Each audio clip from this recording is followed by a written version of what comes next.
The Marvels, Misfires with 47 million, the lowest MCU opening weekend of all time.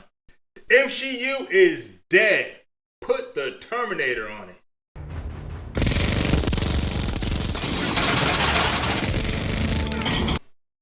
It went from MCU to MCU, and it crumbled. They're too busy trying to replace the male audience. Let's check this out. Disney's Marvel Cinematic Universe is no longer a bulletproof box office franchise. Shocker. It's been dead since Endgame. But you're too stupid to see that. That much is clear after the Marvels misfired with 47 million in its opening weekend to land the worst debut in MCU history. Initial tracking was closer to 75 to 80 million, but those projections shrank dramatically in recent weeks to 60 million to 65 million. With bad buzz and actors like Brie Larson unable to promote the film due to the SAG strike, which finally ended on Friday. It wouldn't have done any good. Because the stuff she was talking before, the core audience doesn't want to hear that. The Marvels didn't even match those disappointing estimates.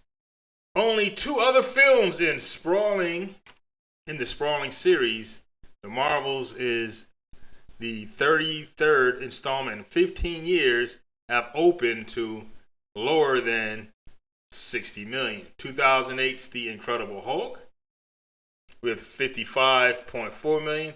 And you have to factor in inflation with that. And 2015's Ant-Man with 57.2. Again, inflation. Not adjusted for inflation.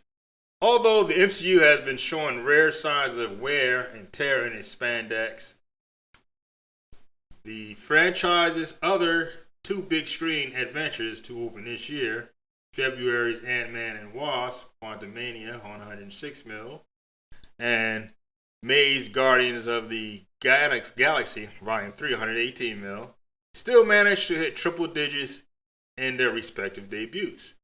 The third Ant-Man wasn't labeled a bust until the end of its box office run. The Marvels is a rare MCU movie to flop out of the gate. The Marvels also fell short of expectations at the international box office with 63.3 million from 51 territories for a worldwide start of 110 million. Disney had hoped to generate at least 140 million globally over the weekend, and even that wouldn't have been great for the tentpole that cost roughly 220 million to produce and 100 million to promote the film to audiences across the globe. The Marvels turnout, or lack thereof, is surprising because the passionate MCU franchise has turned even less embraced installments into box office winners. Audiences flat out rejected the Marvels. No. You see, the shills are still shilling. It's not a shocker. You lost the fan base after Endgame because you put out crap ever since then. None of those movies were any good. They were like Shang-Chi was alright. It's not something that I would watch again. Unless I was at someone's house. It has like no wow factor whatsoever. So it'll likely struggle to rebound as the holiday season heats up. The Hunger Games prequel, Ballad of Songbirds and Snakes, Disney Animated Wish, and other family-friendly films in the coming weeks. This is an unprecedented Marvel box office collapse, says David A. Gross, who runs the movie consulting firm Franchise Entertainment Research. The strikes hurt the film's marketing, but That's not what's driving these numbers. The Marvels, directed by Nia DaCosta and co-starring Larson, Tayona Paris, and Iman Vellani, is the sequel to 2019's billion-dollar blockbuster Captain Marvel. Captain Marvel only made money because it was sandwiched in between two of the biggest movies of the franchise. So they kind of shoehorned it in, and that made people think that, well, I better go see it because I might be missing something. That's it. And once people saw it, that was it.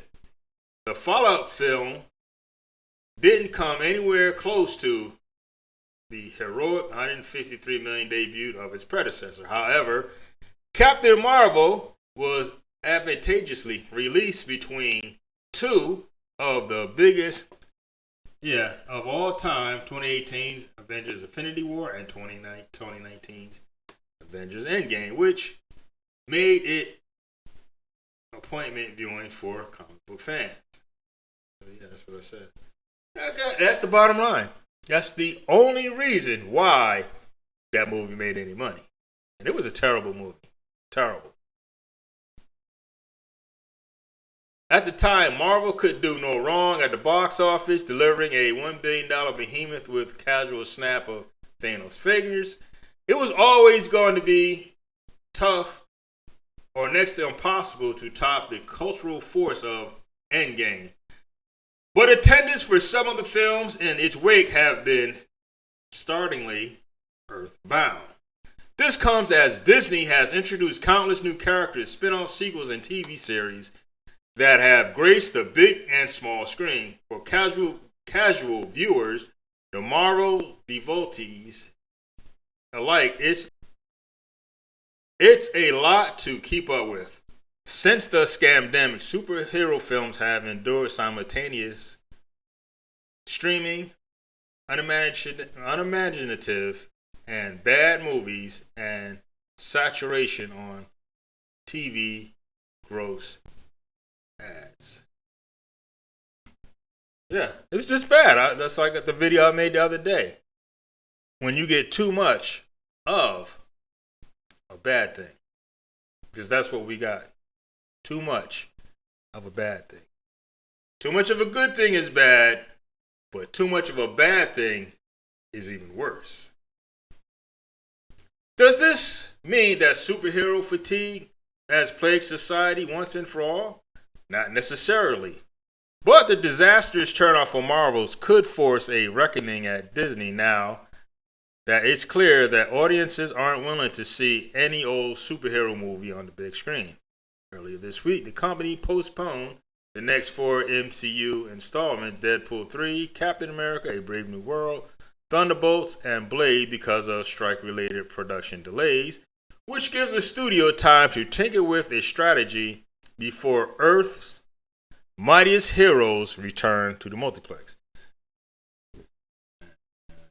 This goes on, so I'm not going to read it. There's a little bit more, but I'm not.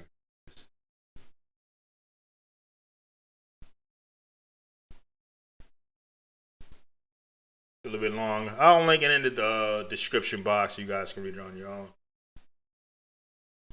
Drop a comment below. Let me know what you think.